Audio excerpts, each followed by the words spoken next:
The distress call. In the vast expanse of the Orion Arm, the Zephyrians had long been known as a race of peaceful explorers and brilliant scientists. Their homeworld, Zephyria, was a haven of technological marvels and natural wonders.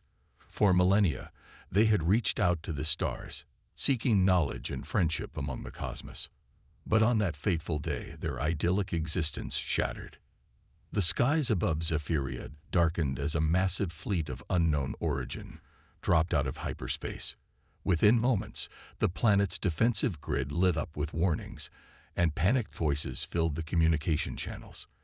The Zephyrian High Council, unused to conflict, struggled to comprehend the unfolding catastrophe. First Counselor Alara, her iridescent scales shimmering with stress, addressed her people. Citizens of Zephyria, an unknown force has entered our system with hostile intent. We are unprepared for this. Our defenses will not hold. Her voice trembled but held firm. We must call for aid. As the first salvos from the invading fleet struck Zephyria's orbital stations, turning them into expanding clouds of debris, the Zephyrians activated their deep space distress beacon. The signal, carrying their desperate plea for help, raced across the galaxy at speeds beyond light. To any who can hear us, Alara's voice rang out. We are the Zephyrians. Our world is under attack by an unknown aggressor. We are a peaceful people. We have no means to defend ourselves. Please, if there is any mercy in the cosmos, send help. The message repeated, echoing through the void as the Zephyrians watched their world burn. In the following days, the invaders, a species that called themselves the Vrak, began their ground assault. The Vrak were insectoid in appearance, with chitinous exoskeletons and multiple limbs ending in deadly natural weapons. Their technology was as advanced as it was brutal, designed for one purpose: conquest. Zephyrian cities, marvels of crystalline architecture that had stood for thousands of years, crumbled under the onslaught. The people, having never known war, were helpless against the Vrak's efficiently ruthless tactics. Those who weren't killed outright were rounded up, destined for a fate worse than death in the Vrak's slave pits. Alara and what remained of the High Council retreated to a hidden bunker deep beneath the planet's surface. From there, they continued to broadcast their plea, even as hope dwindled with each passing hour. Please, Alara whispered into the transmitter, her once melodious voice now hoarse with despair. Anyone, help us. The distress call raced on, passing by inhabited systems. Many received it, but none answered. The Zephyrians' reputation as pacifists worked against them. Other races, themselves not strong enough to challenge the Vrak, saw no strategic value in coming to their aid. Some even saw an opportunity in the Zephyrians' fall, already planning to scavenge the remains of their once great civilization. But the signal traveled further, reaching the edges of known space. And there, it was heard by a species that many in the galaxy viewed with a mixture of fear and awe. Humans. On Earth, in the upper echelons of the United Earth Defense Force, UEDF, alarms blared as the Zephyrian distress call was received and decrypted. Fleet Admiral Helena Vance, a veteran of Earth's own tumultuous history of wars and near-extinction events, listened to the message with a grim expression. Play it again, she ordered, her weathered face illuminated by holographic displays showing the known location of Zephyria and the surrounding star systems. As Alara's desperate plea echoed through the command center, Vance turned to her assembled staff. Opinions? Colonel Jared Hawkins, head of tactical operations, spoke first. It's well outside our sphere of influence, Admiral. We have no formal ties with the Zephyrians. Intervening could be seen as an act of aggression by other galactic powers. They're civilians, Hawkins, countered Dr. Lydia Chen, the UEDA's chief xenobiologist. From what we know of Zephyrian culture, they're completely defenseless against a military invasion. Vance nodded, her mind already racing through potential scenarios. And if we do nothing, we're letting an entire sapient species face extinction. She paused, then turned to her communication officer. "Any word from the Galactic Council?" "No, Mom," the officer replied. It seems we're the only ones responding." A heavy silence fell over the room. Humanity, still viewed by many older species as upstarts in the galactic community, now faced a monumental decision. Their intervention could save billions of lives, or potentially spark a wider conflict. Admiral Vance straightened, her decision made. "Prep the fleet. We're going to Zephyria." "The whole fleet, Mom?" Hawkins asked, surprised. Vance's eyes hardened. "Whoever these invaders are, they're about to learn why humanity is called the killer apes of the galaxy. We go in hard, we go in fast, and we show no mercy to those who prey on the defenseless." As the command center erupted into action, Vance keyed in a special communications frequency. "Mr. President, we've received a distress call. I'm mobilizing the fleet for a rescue operation." She paused, then added, "Sir, the fate of an entire species hangs in the balance. We may be their only hope." The President's response was swift and unequivocal. "You have full authorization, Admiral. Show them what humanity stands for." Within hours, the massive engines of Earth's warships flared to life. Dreadnoughts, carriers, and swarms of smaller craft formed up, preparing for the jump to hyperspace. As the fleet departed, many on Earth watched the sky, knowing that their sailors and Marines were embarking on a mission that could change the course of galactic history. Aboard the UEDF flagship Olympus, Admiral Vance addressed the fleet. "Men and women of Earth, we go now to the aid of a people we've never met, to fight an enemy we've never seen. But we go because it's right, because it's just, and because if we don't, no one will." The Zephyrians called for help, and humanity answers. Show them, show the galaxy, what that means. As the fleet jumped to hyperspace, the Zephyrians huddled in their shelters, unaware that salvation was en route. And aboard their ships, the Vrak continued their assault, oblivious to the storm of vengeance racing towards them across the stars. Humanity was coming, and they were bringing hell with them. Humanity's response. The void of space erupted in a dazzling display of light as the human fleet dropped out of hyperspace on the outskirts of the Zephyrian system. Admiral Vance stood on the bridge of the Olympus, her steely gaze fixed on the holographic display showing the unfolding catastrophe. "Status report," she barked, her voice cutting through the tense atmosphere on the bridge. Colonel Hawkins, his face grim, responded quickly. "Zephyrian defenses have been completely overwhelmed, ma'am. We're detecting widespread destruction on the planet's surface. The enemy fleet, it's massive. They outnumber us at least 3-1. Vance's jaw tightened. The situation was even worse than they'd anticipated. Life signs on the planet. Dr. Chen, hunched over her console, looked up with a mix of relief and worry. "Still detecting significant Zephyrian populations, Admiral. But they're scattered, mostly in underground shelters. The invaders, the Vrak, they're rounding up survivors. For slave labor or worse," Vance muttered. She'd seen this pattern before, in humanity's own bloody history. Her mind raced, weighing options, calculating risks. They were outnumbered, yes, but humanity had long ago learned that superior numbers didn't always equate to victory. "All ships, battle stations," Vance commanded. "Initiate Operation Thunderbolt." The human fleet sprang into action with practiced precision. Smaller, faster ships darted forward, their advanced stealth systems allowing them to slip past the Vrak's outer sensor perimeter. Larger vessels began to spread out, forming a defensive line between the Vrak Armada and Zephyria. "Ma'am," Hawkins interjected, "the Vrak have detected us. They're moving to engage." Vance nodded. It was time. "All ships, weapons free. Show these bastards what happens when you pick on those who can't fight back." The first shots of the battle lanced across space, brilliant beams of energy and swarms of missiles. The Vrak, caught off guard by the sudden appearance of a new combatant, scrambled to regroup.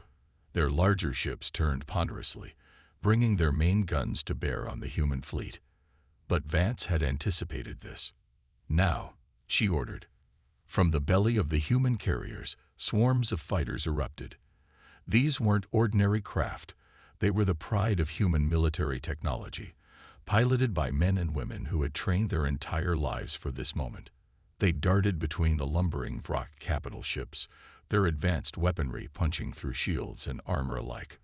On the bridge of the Olympus, Vance watched the battle unfold with calculating eyes. "Colonel, status of our ground teams." Hawkins consulted his display. "First wave has landed, ma'am.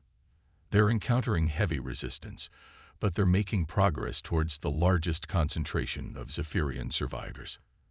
Vance allowed herself a small smile. Phase 1 was underway. But she knew the real challenge was yet to come.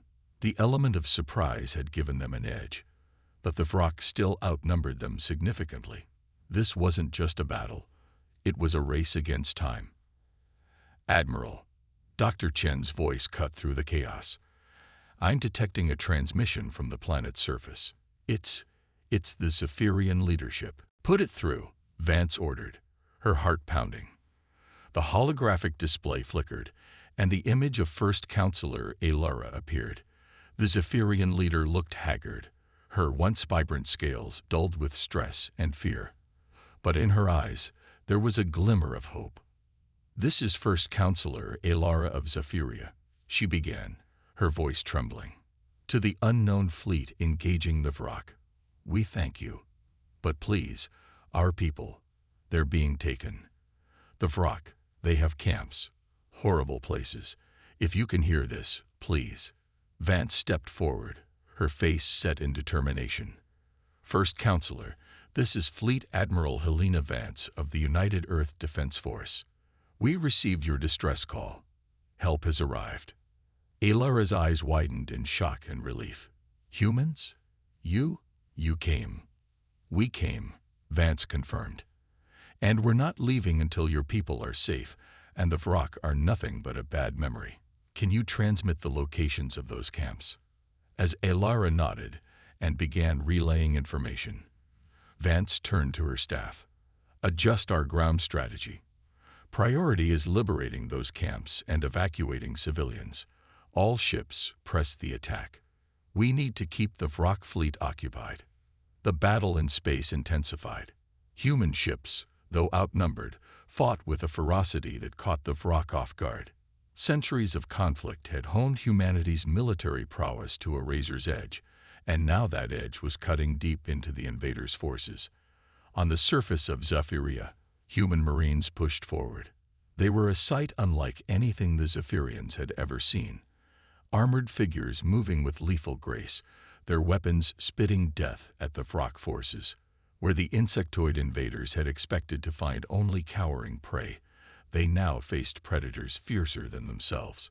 In one of the Vrock slave camps, a group of captured Zephyrians huddled in terror as explosions rocked the perimeter. The guards, mandibles clicking in agitation, raised their weapons.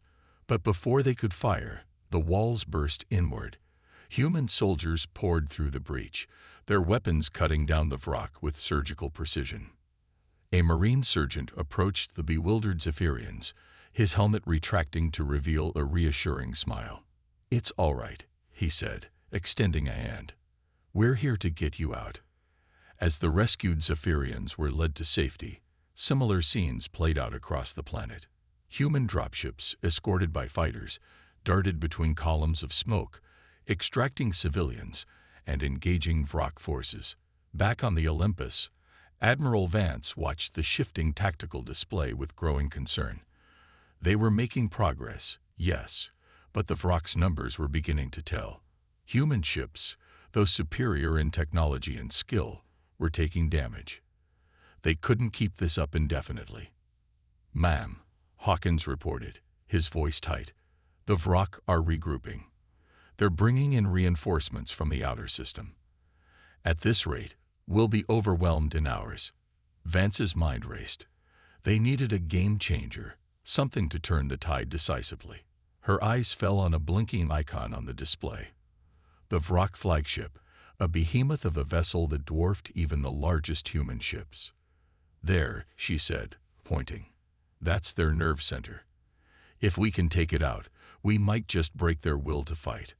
Hawkins looked at her incredulously. "Admiral, with respect, that ship is in the heart of their fleet. It's suicide to even approach it." Vance's eyes hardened. "Then we'll need volunteers. Get me a line to the fleet. I have a call to make." As she prepared to address her forces, Vance knew she was about to ask for the ultimate sacrifice. But as she looked at the images coming in from the planet, Zephyrian children being rescued, families reunited, a species being given a second chance at life, she knew it had to be done. The fate of Zephyria, and perhaps the galaxy itself, now hung in the balance. And humanity, the newcomers, the killer apes, were about to show the cosmos what they were truly capable of when pushed to the brink. The counterattack. As the battle raged both in space and on the surface of Zephyria, Admiral Vance's plan to strike at the heart of the Vrock fleet was set into motion. She had called for volunteers for what could only be described as a suicide mission, and the response had been overwhelming. The spirit of self-sacrifice, it seemed, burned bright in the hearts of Earth's defenders. Leading the charge was Commander Sarah Chen, sister of Dr. Lydia Chen, and one of the UEDF's most decorated special operations officers. Her team, a mix of hardened veterans and skilled newcomers, prepared for what might be their final mission aboard the stealth corvette, Shadow Dancer. "Listen up," Chen addressed her team, her voice steady despite the gravity of the situation. "Our objective is the Vrock flagship. We go in fast, we go in quiet, and we hit the counterattack." "Listen up," Chen addressed her team, her voice steady despite the gravity of the situation. "Our objective is the Vrock flagship. We go in fast, we go in quiet, and we hit them where it hurts. Our mission is to disable their command and control systems, giving our fleet the opening it needs to turn this battle around." The faces before her were grim but determined. Each soldier knew the risks, but also understood the stakes. Humanity's first major engagement with an alien threat wasn't just about saving the Zephyrians. It was about showing the galaxy what humans were made of. As the Shadow Dancer detached from the Olympus, the main human fleet intensified its assault, drawing the Vrock's attention. Cloaked in the latest stealth technology, Chen's ship slipped through the chaotic battlefield, weaving between massive capital ships and swarms of fighters. Approaching the target, the pilot announced, his hand steady on the controls despite the explosions rocking space around them. "Shit. New contact. Vrock patrol, 3 o'clock. Chen's mind raced. Their stealth was good, but not perfect. At this range, they risked detection. "Evasive maneuvers," she ordered. "Maintain course to the flagship." The Shadow Dancer dove, narrowly avoiding a stray missile. For a heart-stopping moment, it seemed the Vrock had spotted them. But the patrol moved on, distracted by the larger battle. "We're clear," the pilot reported, relief evident in his voice. "Flagship dead ahead." Chen nodded, turning to her team. "Gear up. We breach in 2 minutes." The Vrock flagship loomed before them, a monstrous construct of alien design. As they approached, the true scale of the vessel became apparent. It was easily 5 times the size of the largest human dreadnought. "Docking clamps engaged," the pilot called out. "We're locked on. Good luck in there." Chen led her team through the airlock, magnetic boots engaging as they stepped onto the alien hull. Using plasma cutters, they quickly carved an entrance into the ship. "Remember," Chen whispered as they entered the dim, alien corridor, "we're not here to fight a war. We're here to end one. Stay focused on the objective." They moved swiftly through the ship, their path guided by intel gathered from previous engagements with Vrock forces. The interior was a maze of chitinous structures and pulsing, organic-looking technology. Suddenly, alarms blared. They had been detected. "Double time," Chen shouted, breaking into a run. "We need to reach the central hub." Vrock warriors poured into the corridors, their insectoid forms skittering across walls and ceilings. The human team fought back with ruthless efficiency, their advanced weaponry proving devastatingly effective in the close quarters. As they battled their way deeper into the ship, Shen couldn't help but reflect on the irony of the situation. Humans, once seen as primitive by much of the galactic community, were now fighting to save a more advanced species from extinction. Finally, they'd reached the central hub, a vast chamber filled with pulsating organic computers. At its center stood a being larger than the others, its carapace adorned with intricate patterns. The Vrock Commander. Charges. Now. Chen ordered, her team moving to plant explosives on key systems. The Vrock Commander chittered something unintelligible, mandibles clacking in what might have been rage or fear. It lunged at Chen, multiple limbs brandishing weapons. Chen met the attack head-on, her combat training kicking in. She ducked under a sweeping claw, her nano-enhanced muscles allowing her to move with inhuman speed. Her plasma blade found a gap in the commander's armor, sinking deep. As the alien fell, Chen turned to see her team finishing with the charges. "Clear out," she shouted. Back to the ship. They fought their way back through waves of rock defenders, the ship shuddering around them as systems began to fail. Reaching the Shadow Dancer, they disengaged just as the first explosions rocked the flagship. "This is Commander Chen," she radioed as they pulled away. "Mission accomplished. Vrock flagship critically damaged. Admiral, the ball's in your court now." On the bridge of the Olympus, Admiral Vance allowed herself a grim smile. "Well done, Commander. All ships, this is it. Concentrate fire on the flagship. Let's finish this." The human fleet moved as one, unleashing a devastating barrage on the crippled Vrock vessel. Without their central command, the Vrock fleet fell into disarray. Ship after ship fell to the coordinated human assault. On the surface of Zephyria, the tide began to turn. Vrock ground forces, cut off from orbital support, found themselves outmatched by the relentless human marines and the increasingly organized Zephyrian resistance. As the Vrock flagship finally succumbed to the onslaught, exploding in a spectacular display visible even from the planet's surface, a cheer went up across the human fleet. But Admiral Vance knew the battle was far from over. The Vrock were on the back foot, yes, but cornered animals were often the most dangerous. "Press the advantage," she ordered. "Drive them out of the system, and get me aligned to the Zephyrian leadership. It's time we started planning for the aftermath." As the human fleet moved to mop up the remaining Vrock forces, the Shadow Dancer docked with the Olympus. Commander Chen and her team, battered but alive, were greeted as heroes.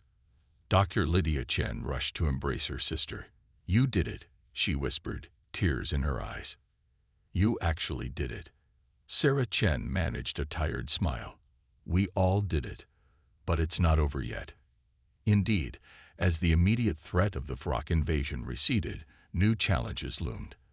The Zephyrians, a people who had never known war, now faced the daunting task of rebuilding their shattered world. And humanity, having revealed its martial prowess to the galaxy at large, would have to navigate the complex political fallout of their intervention. But for now, as human ships descended to Zephyria's surface bearing aid and medical supplies, there was hope. The Zephyrians, emerging from their shelters, looked to the sky not in fear, but in gratitude. The killer apes of Earth had come, and in doing so, they had not only saved a species, but perhaps changed the course of galactic history. As night fell on Zephyria, the stars shone down on a planet forever changed. The age of innocence was over, but a new era of cooperation and mutual understanding was just beginning. And at the center of it all stood humanity, protectors, warriors, and now, unexpected saviors of a grateful universe. Sacrifice and triumph. The battle for Zephyria had reached its critical juncture. While the destruction of the Vrock flagship had dealt a severe blow to the invaders, their remaining forces fought with the desperation of those who knew defeat meant annihilation. Admiral Vance, her uniform stained with sweat and her eyes heavy from sleepless nights, stood before a holographic display of the battlefield. "Status report," she demanded, her voice hoarse but unwavering. Colonel Hawkins, equally haggard, responded promptly. "We've pushed the Vrock back to their last stronghold on the planet's southern continent, Ma'am. But they've dug in deep. Our ground forces are facing heavy resistance." Dr. Chen interjected, her face grim. "Admiral, we're detecting unusual energy readings from the Vrock position. It looks like they're powering up some kind of doomsday device." A hush fell over the bridge. The implications were clear. The Vrock, facing defeat, were prepared to destroy everything rather than surrender. Vance's mind raced. They had come too far, sacrificed too much, to let it end like this. "Options?" she asked, her gaze sweeping across her senior staff. For a moment, silence reigned. Then, a quiet voice spoke up. "I might have an idea, Ma'am." All eyes turned to Lieutenant Zora Kemp, a young officer who had distinguished herself during the space battle. "Speak freely, Lieutenant," Vance encouraged.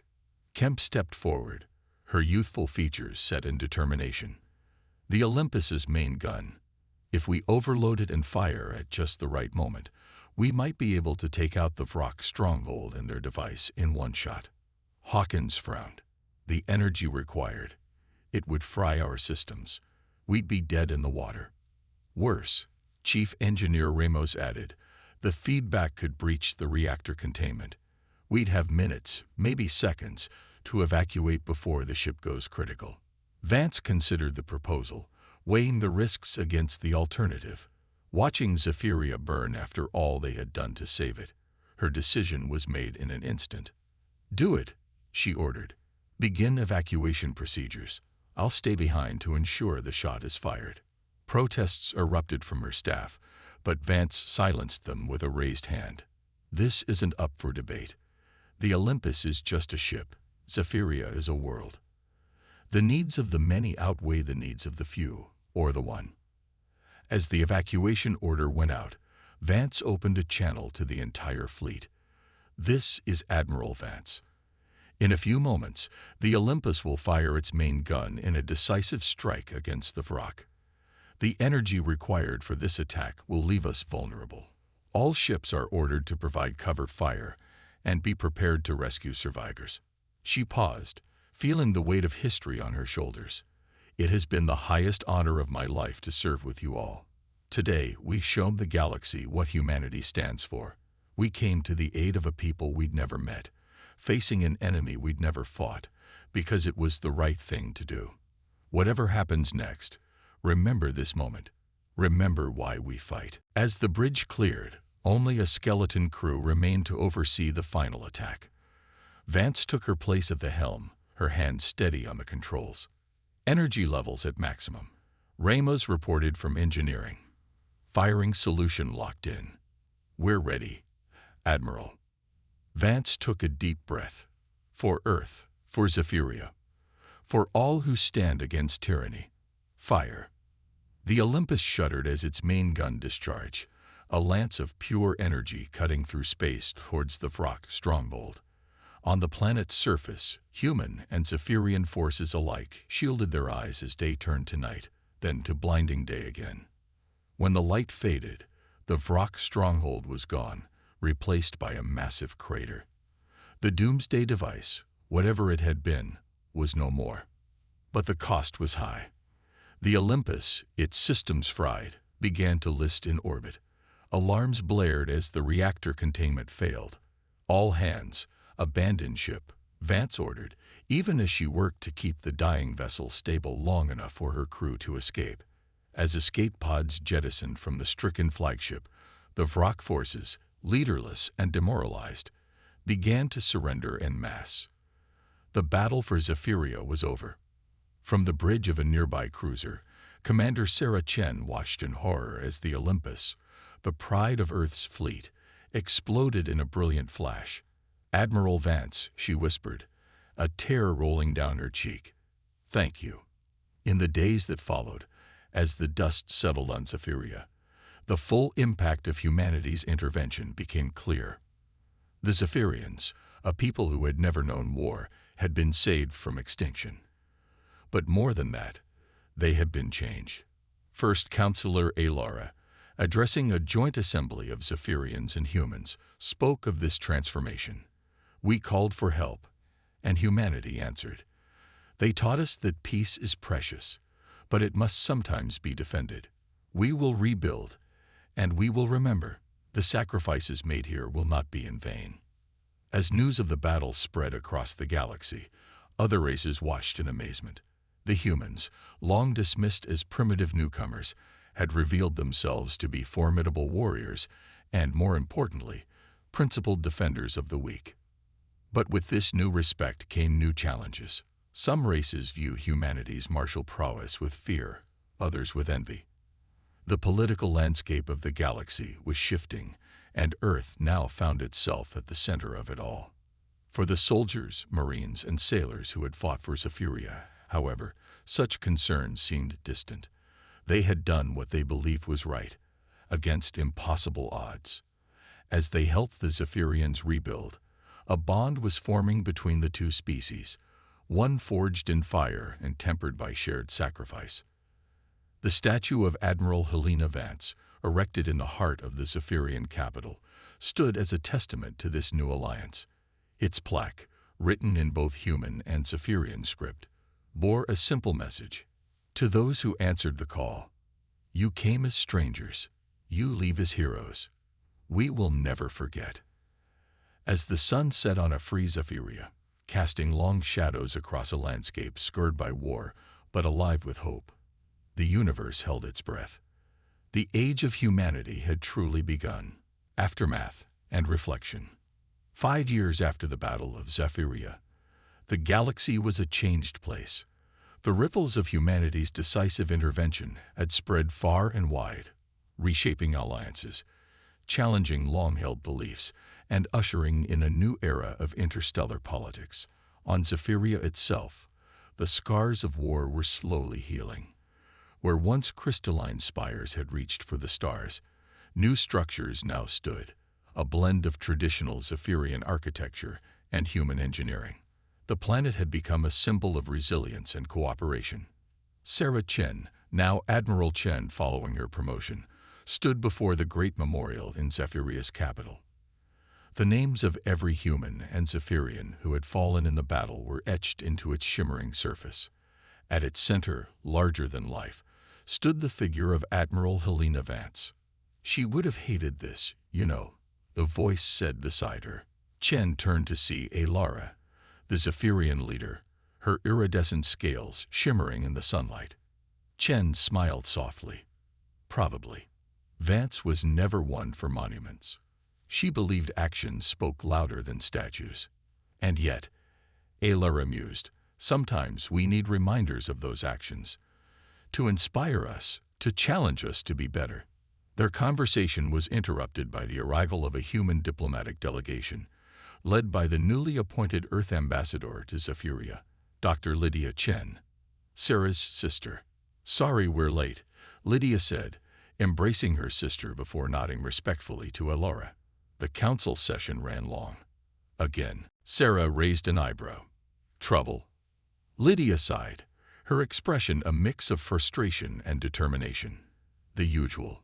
Some races are pushing for restrictions on human military expansion.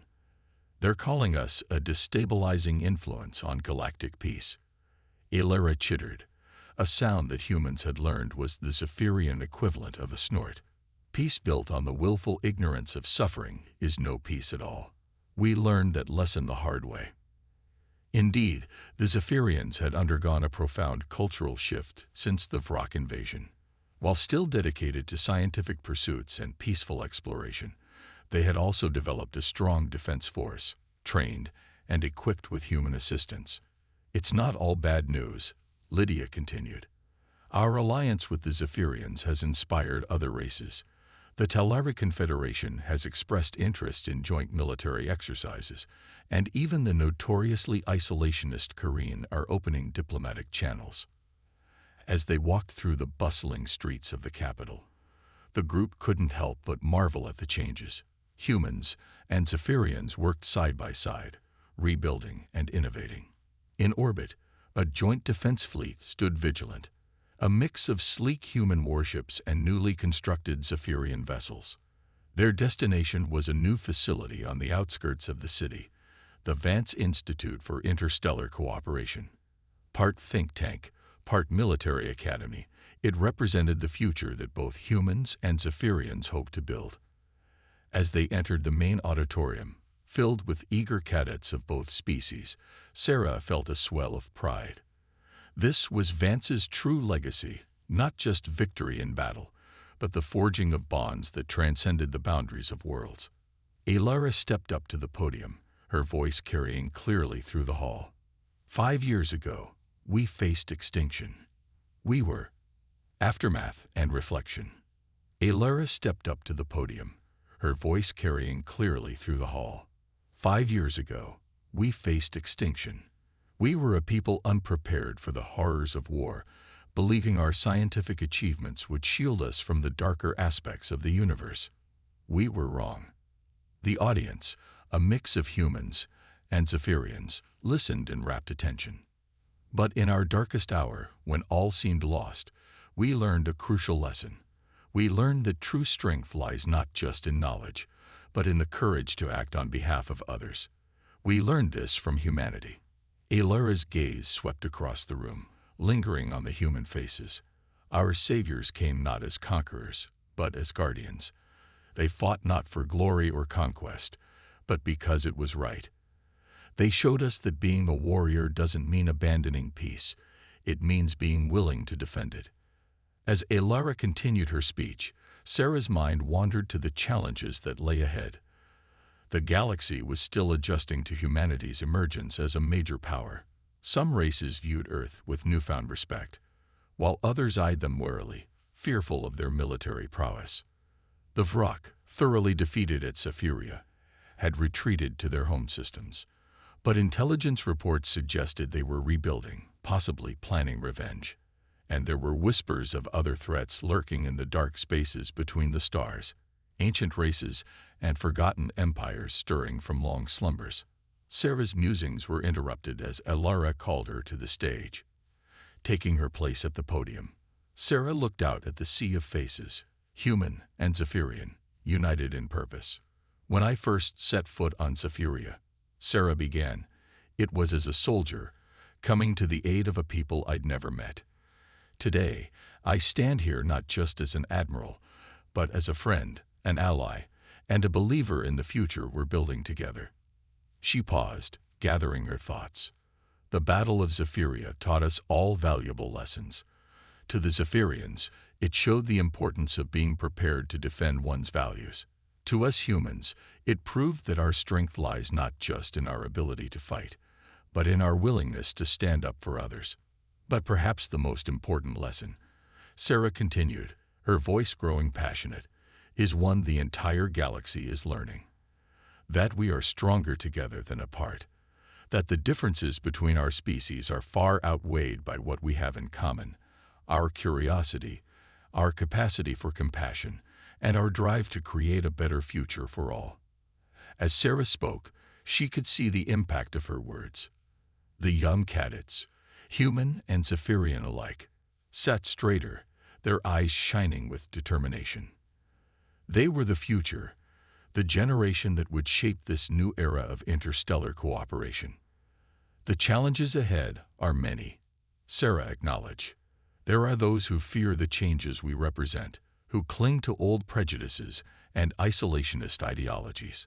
There are threats, both known and unknown, that we must be prepared to face. Her voice grew stronger, filled with conviction.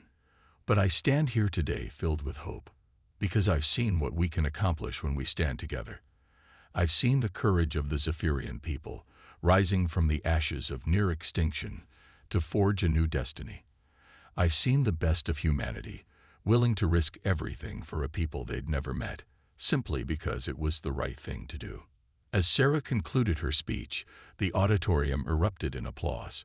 Humans and Zephyrians rose as one, their cheers a testament to the bonds forged in adversity and strengthened in peace. Later that evening, as the twin moons of Zephyria rose over the rebuilt city, Sarah stood on a balcony with her sister Lydia and Alara. They watched as a mixed group of human and Zephyrian children played in a nearby park, their laughter carried on the warm night breeze. You know, Lydia mused, before the Battle of Zephyria, many races dismissed us as primitive, violent, the killer apes of the galaxy. Alara nodded, her scales shimmering in the moonlight. And now, Sarah replied, a smile playing on her lips, they're starting to understand. Yes, we can be fierce warriors when needed, but it's not violence that defines us. It's our capacity for compassion, our willingness to stand up for what's right, even at great cost to ourselves. You've taught us much, Alara said softly, about courage, about resilience, but perhaps most importantly, about hope. You've shown the galaxy that no matter how dark things seem, there's always a chance for a better tomorrow, if we're brave enough to fight for it. As they stood there, looking out over the city that had become a symbol of interspecies cooperation, Sarah felt a profound sense of purpose. The road ahead would not be easy. There would be challenges, conflicts, perhaps even new wars to face. But she was confident that together, humans and Zephyrians, and perhaps one day many other races, would meet those challenges head-on. They would explore the stars not just with curiosity, but with courage and compassion. The killer apes had shown the galaxy a different kind of strength, and in doing so, they had not just saved a single species, but possibly changed the course of galactic history forever. As the night deepened and stars twinkled overhead, the same stars that had brought two vastly different species together, Sarah Chen, Admiral of the United Earth Defense Force and hero of Zephyria, allowed herself a moment of quiet pride. They had answered the call, and in doing so, they had written a new chapter in the story of the cosmos, a chapter of hope, of bravery, and of the enduring power of extending a helping hand to those in need, no matter how distant or different they might be. The battle was over, but the true adventure, the forging of a united, cooperative galactic community, was just beginning. And humanity, once the newcomers, the outsiders, now stood at the forefront of this grand endeavor. The universe, vast and full of wonders, awaited. And together, they would face whatever it held, not just as survivors, not just as allies, but as family.